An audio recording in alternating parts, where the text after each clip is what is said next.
That's it, man. Alright, cool. So we'll just flow with it, man. So we're doing 10 questions with James Gallagher. So, first question I've got for you, mate.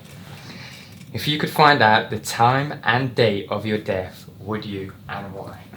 Yeah, 100%. You would? Yeah, I would definitely. You're the first person that said they would. Yeah, they would. Yeah, go on. Because the reason why is kind of if I'm going to do anything, I like to plan. Do you know what I mean? I don't do anything for the sake of doing it. I don't do nothing without just rational.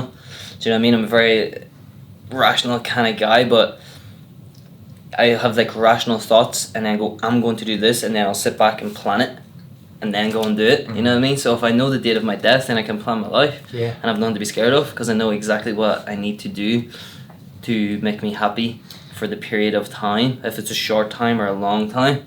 Do you know what I mean? If it's a short time, I'm going to go nuts for the weekend and have the best time of my life. You know what I mean? And it's probably a weekend that I wouldn't survive anyway. So, so if I know the time of me death, I know how hard I can push that. You know what I'm saying? That's why. If it said to you like, all right, it's next week. Yeah. Like, would that change anything? Do you think you'd even be able to party or go out and drink? No, I wouldn't. I wouldn't go and party and drink because that's kind of like maybe the last day. I would do that. But now I'd fly straight home to my mum and dad. I'd spend a couple of days with my mum, a couple of days with my dad. Yeah. I'd gather up my boys and my dad. So I wouldn't go, we're going on one for the last night. So I'd spend the time with the family, gather up my dad, and I'll go and probably take out a big loan somewhere off a bank and go and blow every penny and be gone. Good luck. See yous after. So that's the plan. I reckon it'd scare me knowing my death. Like the day. I'm not scared of dying. You know? Nah, so I'm not. Like when I go into a fight, like I'm going to die in here tonight. Like this is, I'll give it up in here. Yeah. I'm not scared of that. So it's like kind of, because I love what I do, and I don't have anything else. I'm not doing it for anyone else. I'm not really doing this for my family or anything. You know what I mean? I'm just doing this for me, and I'm like focusing. It has perks that I want to bring my family in. My family have supported me the whole way, but they don't want me to do this for them. They want me to do this for me. Yeah. So that's why I just give it everything. So I'm not scared of that. You know what I mean? That must be powerful. Yeah, it's powerful because it makes you feel invincible. You know what I mean? So it's good, and then you just have to control that and realize that you're not really invincible. But when you know you're not invincible and you're not scared of dying, it's a dangerous thing. It just makes you feel free, and it's just how I control my nerves and how I control that anxiousness when I walk in there. It's like, well, I've got nothing to lose. Do you know what I mean? So when you do get anxious, is that more about like winning or performing well, or like what are the what's the anxiety, if there is any? It's definitely always an anxiety. It's probably more just me not doing what I am capable of. You know what I mean? That's probably where most anxiety comes in. But then that's blocked out by your work. You know what I'm saying? And it's kind of the way I see it is like every negative thought I have, I answer it with 2 positive answers. And you can't go wrong, you know what I mean? There's always a positive and there's always a negative. It's like you walk into a fight, it's like, I could go in there and win and have the best performance of my life, or else I can go in there and have the most embarrassing performance of my life. But that's where you're going, well, I'm not scared of any, because I'm not, being successful, for me, is kind of, I've never been successful. Like my whole life, I've just come up and I've had success. You know what I'm saying? So to be successful is pretty fucking scary. You know what I mean? Losing's not that scary. I've already lost. You know what I mean? I've already kind of come from nothing. Not really that I come from nothing. I had a good childhood and everything else, but I'm not scared to go back to that. Because I've already been there. I've already experienced what it's like just to grow up in a little housing estate, and do you know what I mean? So I'm not scared to go back there because that's pretty good. You know what I mean? You know what I mean? You don't have much money or fuck all, but you don't need that to be happy. You know what I'm saying? So being successful is probably like that's probably more scary. You know what I mean? More opportunities, bigger this, more that. So that's probably the more scary than that, and I'm just looking forward to going in there and testing that. You know what I mean? It's like kind of, you know, that a red button, do not touch. Well, that's the success for me. You know what I mean? I'm like, bink. I'm on the verge of just hitting it. You know what I mean? So that's how I feel about it. That's a good answer, man. All right, question 2. What emotion do you feel the most? That's a tough one. I think I'm happy. So I'm happy. Yeah, I get that impression. Happy. So it is. It's just because I felt the lowest of the lows, and I felt really high as well. Do you know what I mean? And that's not nice when you're more happy than that you should be. You know what I mean? So I just kind of like don't try and take the good too good, and don't take the bad too bad, and just stay in the middle, because then you can be truly honest with yourself and you react the way you want. Is where when you're on a high and you're buzzing, and maybe like after a big fight, and I've been here, so then you get too big for your boots. You know what I mean? Then you get deluded in your own mind. And then when you're not enough happy, then you're down, you don't believe in yourself, and you're everything's shit. And this is where I kind of go, everything's alright. Everything's a grand, you know what I mean? You just embrace it, you know what I mean? Embrace it and be happy with it, because if you don't embrace it all, then you just kind of get lost in the moment, and that makes you sad. Then when you sit back and go, I just lost that moment, you know what I mean? Why did I not just stand up there and embrace it? It's kind of like when I fought in Dublin, the first main event. I like won my first main event and like ran up and jumped the K, and like, this is the best. This is a fucking great. And then my next one, and I was like, then when I came back, I was like, I forget that. I don't know what it's like. And I remember the second one, I went in then and I like choked the guy pretty quick, and I like helped them up, and I just stood at the crowd and was like, just breathed, and they were off their feet, and I was like, this is everything. And then I lost my mind after that, but I took it all in and felt all that energy, and it was kind of like, that's what you have to do, and it just humbled me. Do you know what I mean? It doesn't, when you take in moments, you get humbled, and not humbled because it makes you go, I can beat any of these guys. I'm the best. There's no one going to beat me.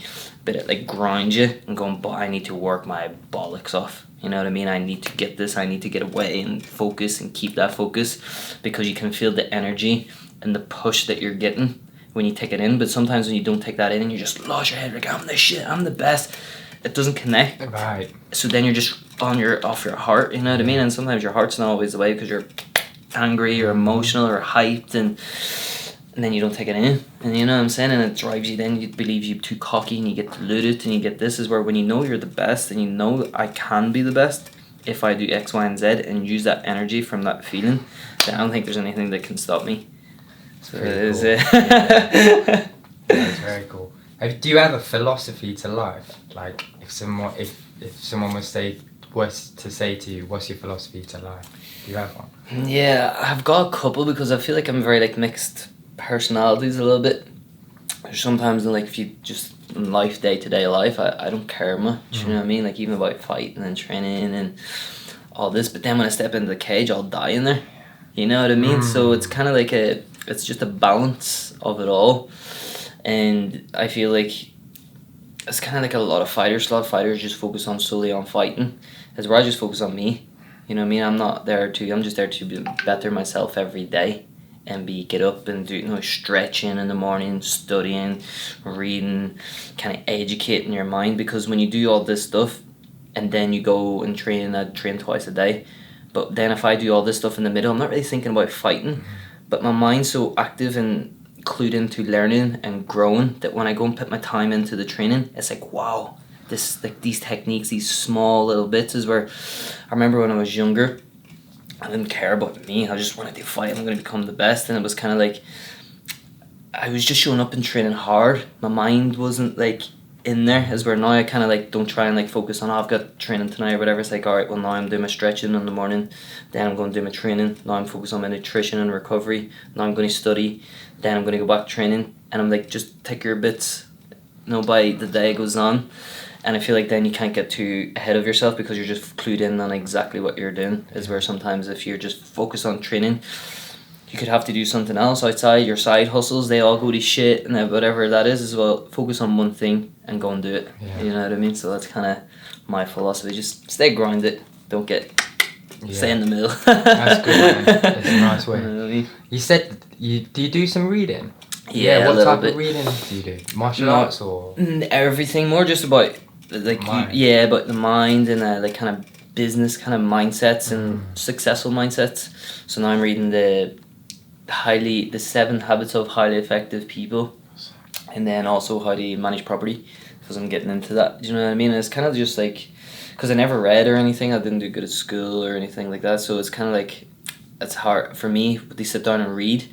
Isn't about educating myself as much, but it's about disciplining myself, how to focus my mind on the one thing and take my mind off everything else. So it's not about what I'm learning from the book. Yeah. It's more about the mindset of learning, because then you add that into everything that you do. Do you know what I mean? You're learning on the go then, and that's where I want. That's where I want to be. It's a daunting prospect sometimes, ain't it? Thinking I'm gonna do, like, you want to read and then it's time to read and it's you can't. Do you know what I mean? So I just take 30 minutes. Just do it. That's really good. You know what I mean? That's really good. And they say as well, like, reading helps your vocabulary and the way you speak when you as well, speak, right? it nuts. Have you found that? It's kind of like you think about what you say. Yeah. You don't like, and your words are more like articulate and stuff, and you can describe things better. And no, like that, it opens up a different part of your brain. I feel, for me, that just allows you to. Where before I used to get like flustered when I was like be on my phone and reading books, and it would, not like anxiety, but my mind is where you need to slow that and take exactly what you're saying and think about it. You know what I mean? So that's what reading did for me. That's cool. And also listening to audiobooks. So it is. So when I'm traveling, I like, rather than listening to music or trying to learn on the go. So you're driving your car, well, try and make that car journey a lesson. You know what I mean? I'm not just driving to the gym. I'm driving to the gym and listening to an audiobook to educate myself and open up my mind and just be free. So then when I step into the gym, it's like I'm not thinking about training. I'm not thinking about, my mind's just relaxed. You know what I mean? It's open, ready to absorb. So then when anything comes my way, I can react and deal with it on the moment. You know what I mean? I love that. I'm the same with that. I do that as well. Yeah. You have to, don't you? Yeah, I feel like I do, and it's just enjoyable as well, right? And I enjoy learning as well. Yeah, me too. I mean? Yeah, I never used to be like that. Though, like at school, just rejected the idea of learning, and then I think you learn something for the first time off your own back, and you realise the importance of what that's done to you. And you want more of it. For me, it's kind of like it's not really that I was always wanting to learn, but it's about how someone's looking. It's about how you learn something is the key. So it is for me, and it's like kind of like I could. There's people coming here and they'll teach me fucking stuff. I'm like, man, I don't care. I can't grasp that. You know what I mean? But when I figure out something, or I can learn off someone who understands me, then I can learn. And just at school, I couldn't, like, the teacher would have been, you have to do it this way, and I'm like, there's other ways to do this. You know what I mean? Like, my mind's open. There's an easier way. Definitely. There's an easier way. You know what I mean? In jiu-jitsu as well. Yeah. Like, just basic problem solving. Exactly. Like, you know what I mean? And that's where it's like, there's an easier way than this, and you're making this complicated. Yeah. And I'm just not into that. Oh, man. Alright, question 4. If you can get one MMA wish, what is it? It can be anything, any promotion, whatever you want. Just a wish to do with MMA. Yeah. To be known as the greatest ever. I want to be MMA and then James Gallagher. Like, wow, he changed the game. You know what I mean? And the reason why I think like that is because I feel like excellence is, like, perfection is not really achievable. But I want to get close, and I want to try my best, and that's the kind of stamp that I want to leave. You know what I mean? I'm not just here it's kind of like, when I open my mind to do something, well, then why go just become the best? You know what I mean? Becoming the best, and just let's see. You know what I mean? There's loads of people who are the best in their own perspective, right? And I just don't want to do that. Yeah. You know what I mean? That's just not cutting it for me. But I'm going to do that first, and then I want to take over the whole game, and that's just my dreams and ambitions. You know what I mean? So awesome. That's the wish. Do you have like I know Bellator will treat you amazingly, right? And I guess it's a little bit of an out of date question in some respects, like, oh yeah, go to the UFC, like whatever. But do you have any like dreams, or not dreams, or hopes to eventually have a fight there or something like that? Well, for me, it's kind of like, it's not where I am or what the name is or what it is. It's about what's fulfillment for me. You know what I mean? And it's not about, I don't need to fight in, like, I've fought in Madison Square Garden before, like iconic venues, and for me, fighting in Madison Square Garden was nothing, but I fought Chinzo Machida, and his brother was my idol who got me into the sport. And that is like, I get goosebumps, look at the hair standing on my arms. Cool. Like, I couldn't, but it's like, no, that kind of like train hard until your idols become your rivals. And that for me was like, yes, mate, you know what I mean? I was able to go and do that, and I respect that guy so much, you know what I mean? And it's kind of then I look at other dweebs in my division, I'm going, yeah, I'll go and smoke you, but I don't respect you. I think you're a clown. You know what I mean? You're not a boy. You're not a real fighter. That's where I'll look at Chinzu and be like, he's a killer. You know what I mean? I respect that. It's like Cal Elner. Yeah. Do you know what I mean? Like, he's about it. Juan Archuleta. You know what I mean? Champion in my division, and I so much respect for them, because I know they're like me. They'll die in there just for the passion of it, and that's just what I like. Yeah. You know what I mean? So it's kind of like not UFC, not Bellator, not this. It's about the moment and the opportunity, and for right now I want to become the Bellator world champion at my weight class. So then once I do that, and then I'll see what's what. Yeah, you know what I mean? Good plan, bro. Alright, question 5, halfway there. Have you ever had a supernatural experience or anything close? Yeah, winning in the 3 arena. So that was mad. Oh, mate, yeah, tell me. Just the first time I came off the loss, so I did, and then they were like, do you want a main event? And I was like, I'm just coming off a loss. And they're like, well, if you want to come back from a loss, if you can handle this, then you'll be able to do anything. I was like, yeah, you're right. Well, if I can handle it, and I can do it, and I believe in myself that I can do it. And I was like, but that's not really fair, is it? I'm like, well, life's not fair. Yes. You know what I mean? You didn't supposed to win your last fight and you got beat. I was like, cool. So I just handled it head on. And I remember that day I was sitting in my hotel room and I was watching Muhammad Ali or Mike Tyson, well, just boxing to me. But he came out with the robe on. It was Mike Tyson. He came out with the black and white robe. And I was like, I'm getting the robe. No one in MMA has ever did it. Do you know what I mean? So I came out in the robe and I was like, boom, I heard the cry, but I wasn't looking at the cry. I just like turned around. I was like waiting for my music, and I was like, when I face the crowd, I'm hitting them head on. So my music came on, I just looked up and I just took my hood off my robe, or the hood down of my robe, and I looked up and I was like, wow, like this is the unbelievable thing. It's like nuts. I get like goosebumps thinking about it. I had like 10,000 people on their feet screaming for me, and I was like, everyone here is just out to support me and get behind me, just to chase my dream. Nothing else. This is nothing else, just my dream, my passion. That doesn't mean like about money, about winning belts, about this or about that. This is just passion. And for me to feel 10,000 people from my country come out to support me, to win, just to achieve my dream, come back from such a low moment of my career, it was the most surreal moment, out of body feeling I have ever experienced, because I had to control it and focus on the fight. And it was nuts. It was nuts. There's no training for that though, right? That's the thing. So in the moment, how did you manage that? What were you like telling yourself in your head? It's going like I just took it in and breathed. So it isn't like this is me. So important. Yeah, this is me. You know what I mean? This is where I belong. This is what I'm supposed to do. This has been a dream of mine. I called all that on. You know what I mean? Like when I got beat, I called getting beat on. My attitude called when I got beat. It was me who called that on. Do you know what I mean? My attitude wasn't right. My energy wasn't positive enough. It wasn't right when I walked into that fight. I called that main event. My energy, how I was coming back from my loss, it was me that called that on. So you shouldn't be pressured or like caught up in it, because it's me that wanted it. It's what I've dreamed of. Do you know what I mean? So don't run from it. And even though it's scary, do you know what I mean? It's like that success is scary. It's a lot scarier than feeling. So when you're getting there, and I was so close, I was like, embrace that. And this is what I called. This is what I wanted. This is everything I worked for. So go and get it and enjoy it. Have fun. This is your moment. You know what I mean? So that's how I did it. And I was just going, this mightn't go right. And I was all, but I don't care. This is my moment, and I'm going to take it. And I'm going to put focusing in it and just go and do it. And whatever happens, happens. Yeah. And that's just... It is the best way to be, man. I mean, I can relate to that. Obviously not on the same level, because like what you feel when you walk out to a fight, I don't think any human other than fighters must ever be able to do that. It just seems like another planet.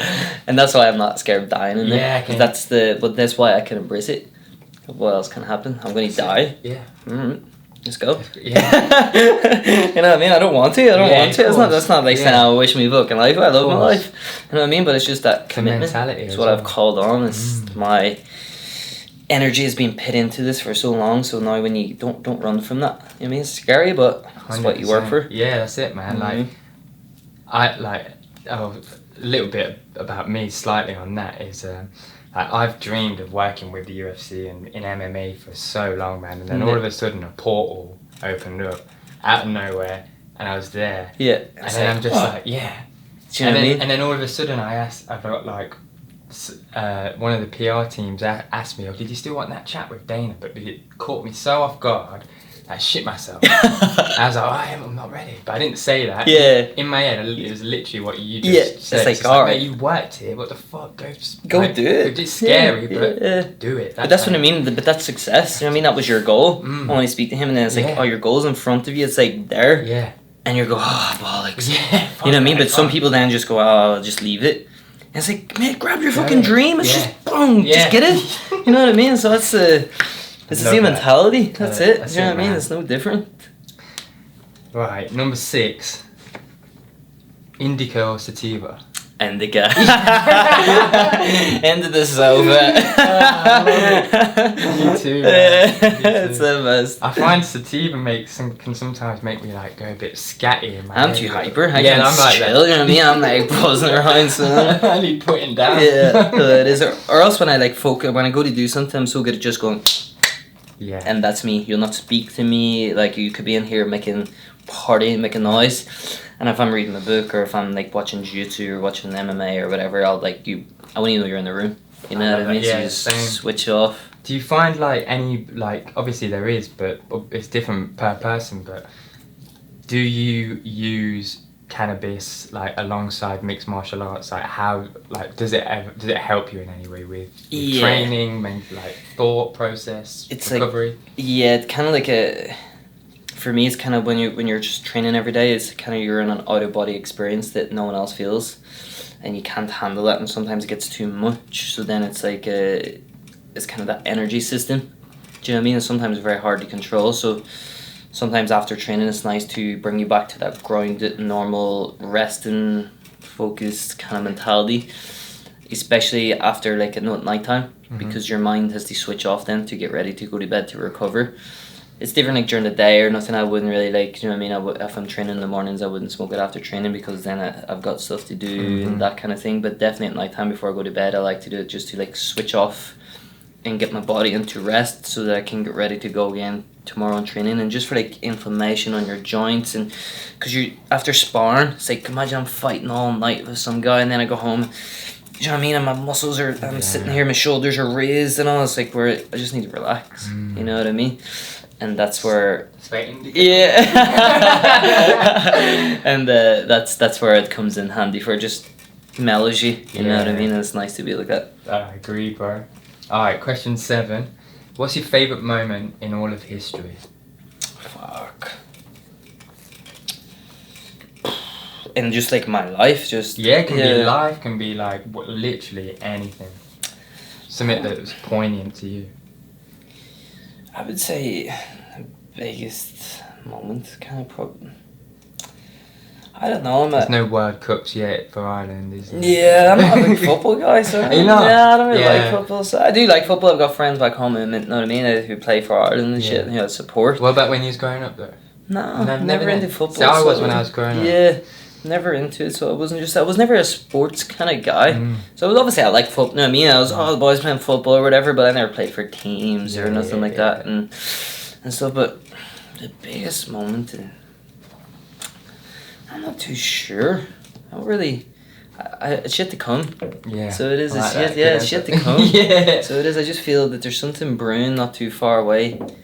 I have a lot of failure to make and a lot of success to gain. You know what I mean? And I know that the failures that I have in front of me is going to set me up for the success that no one else on this planet has ever experienced. That's cool. I like that attitude. That you're and I just want to the idea of failing at some point.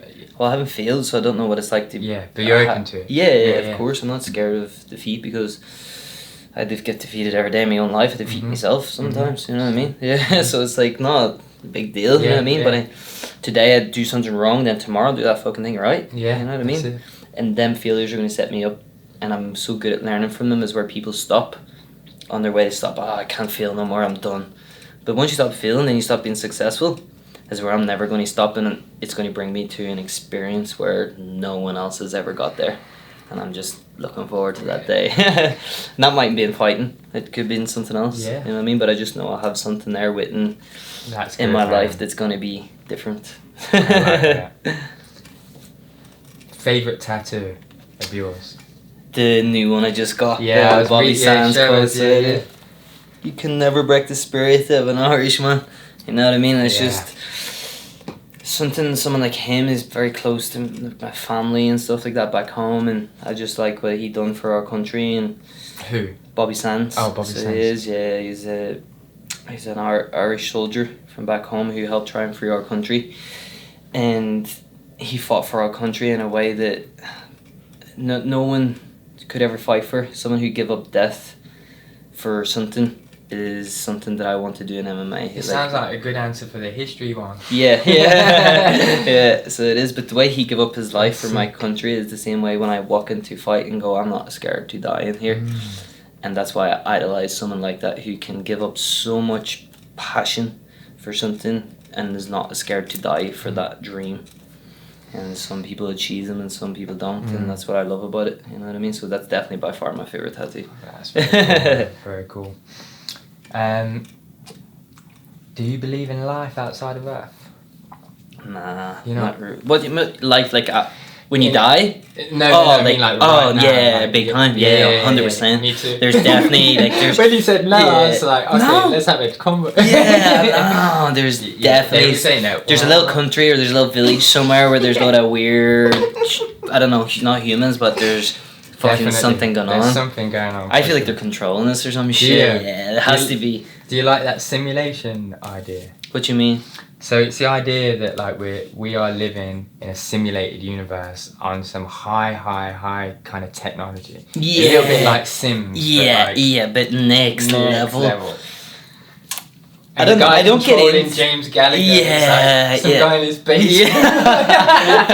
Destroying I don't really think about it. I mean, there's people weird like that, and I don't think about it. I do do me. I don't think about it too much. But when you do actually sit down and think about it, I wouldn't count it out. Yeah, you know what I mean? There's definitely something, but I don't get like conspiracies or I'm not like deep into it or whatever. But I think it's possible. I think it's possible because we're here, and it's like, and just so to follow a bit of science. If we can do it, then is there not? What is?